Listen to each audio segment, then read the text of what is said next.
अवंतिकापुरी नगरी में भगवान महाकाल का पूजन अभिषेक।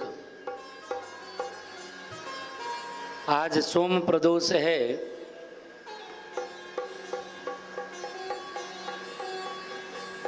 जिस समय महाकाल नगरी में महाकाल भगवान की बड़ी महिमा बढ़ी, उज्जैनी के राजा हुए चंद्रसेन। चंद्रसेन भगवान भोलेनाथ के बड़े अनन्य भक्त हुए। अनन्य भक्त होने के कारण दूर दूर उज्जैन की नगरी का जो राजा चंद्रसेन है,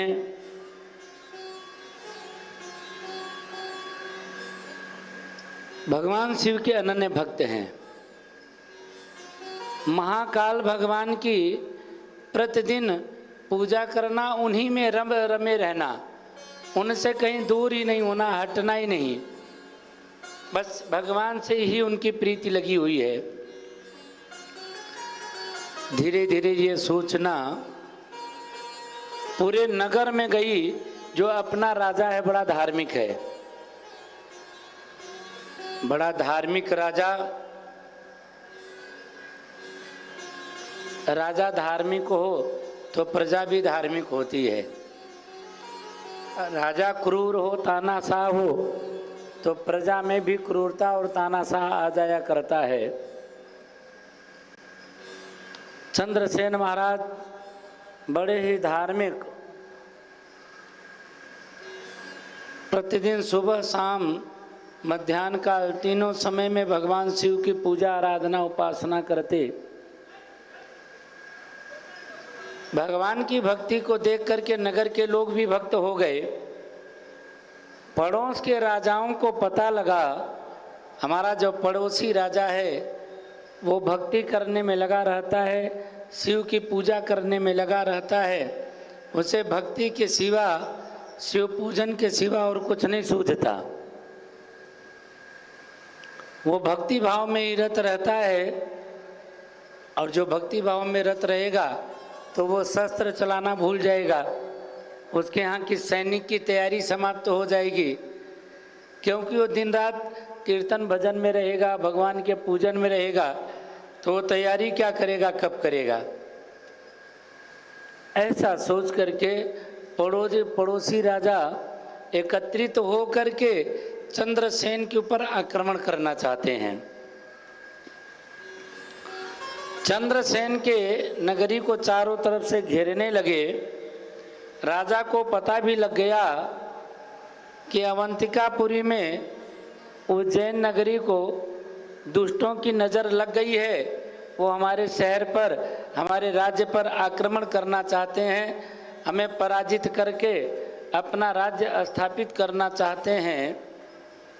इस तरह की जानकारी राजा को लग गई तो राजा और भगवान का पूजन करने लगा, और अधिक भगवान शिव को पुष्प अर्पित करता, बिल्वपत्र चढ़ाता।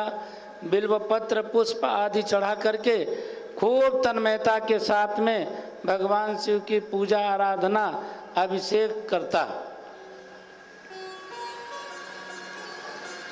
नगर के लोगों को भी बड़ी चिंता होने लगी, ये हमारा राजा कैसा है, चारों तरफ से शत्रुओं ने घेर रखा है, इसकी मति मारी गई है, बुद्धि भ्रष्ट हो गई है, ये भगवान की पूजा में लगा हुआ है, बाहर शत्रु आक्रमण करने के लिए खड़ा है। लेकिन राजा अपने बस भगवान के अर्चन पूजन में ही रहते हैं, दूसरे और किसी काम से वो मतलब ही नहीं रख रहा है। अब तो किसी की बात भी नहीं सुन रहा है, बस पंचाक्षरी नमः शिवाय नाम गाता, नाम गाते हुए भगवान का पूजन करता, अभिषेक करता। भगवान का ही बस सुमिरन भजन चल रहा है वहाँ पर।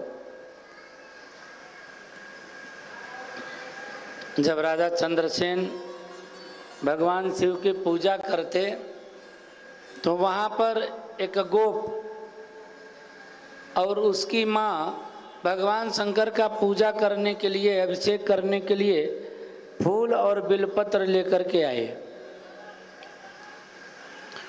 फूल बिलोपत्र आदि लेकर के आए भगवान के ऊपर चढ़ाने के लिए।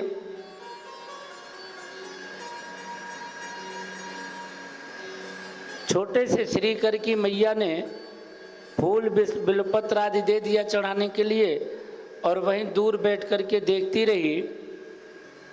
तो उसके साथ में जो छोटा कुमार गया था, बालक गया था, वो भी वहीं बैठ करके भगवान शिव का पूजन देखने लगा।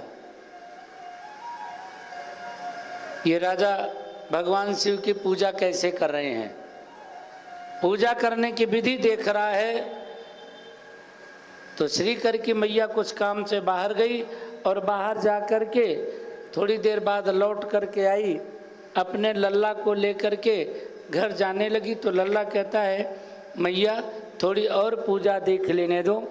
मैया ने कहा, लाला ये पूजा राजा महाराजाओं की है, ये पूजा देख करके तू क्या करेगा, इससे तुझे क्या लाभ होने वाला है, चल तू यहाँ से।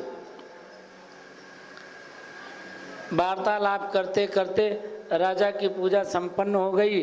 आरती किया, पुष्पांजलि किया और फिर दंडवत प्रणाम करता है, लेट करके भगवान को मुद्रा दिखा करके प्रणाम करता है।